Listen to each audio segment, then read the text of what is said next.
Guys, sinuot ko na sa kanya pero ayaw niya. Gusto niya ubarin. Ayaw niya nun sa katawan niya.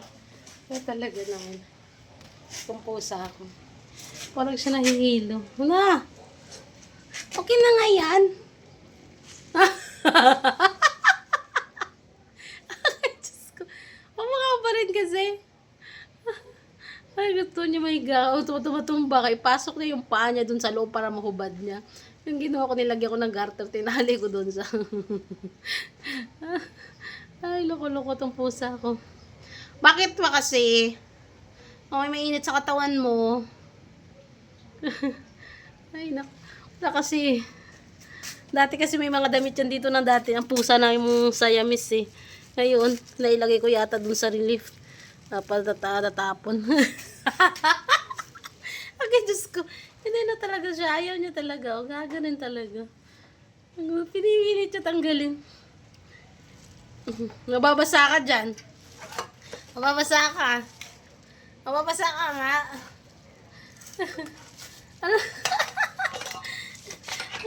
Huwag nga kasi mababasa ka. Ay, malamig nga. Suotin mo muna yan. Tatanggalin na lang natin pag mainit na ulit. Malamig nga kasi. O, pupasok ka na dito sa karton mo. Pasok ka na dito. Bilis na. Ano ka nga lalamigin? Ang kulit mo eh. Pas na. Kaya malamig dito sa labas. Donge! Donge! Si Mamot siya na kasi. Bakit? O, nilagyan ni Mama yung kapatid mo ng damit. Ikaw kasi nasa loob ka naman eh, dun sa bibi mo, hindi naman ka na ano. Ito kasi hindi tagad siya tumatay sa ilalim ng higaan. Bali ito sa CR siya tumatay, kundi nga sa labas. Disiplinado ito eh, mula to ng maliit, sa CR lang talaga to. Tumatay siya, tapos nang kaya niya nang lumabas, dun sa labas tumatay, di ko alam kung saan siya.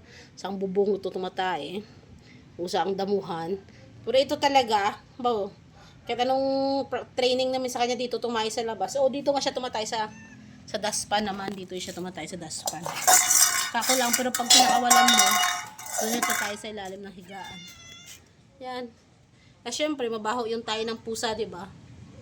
Ayan, pinapakawalan na yan siya para maglilaro.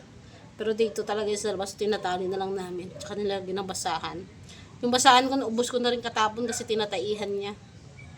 Ayan, guys.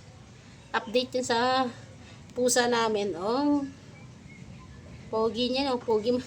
Pusa ka lang pero pogi.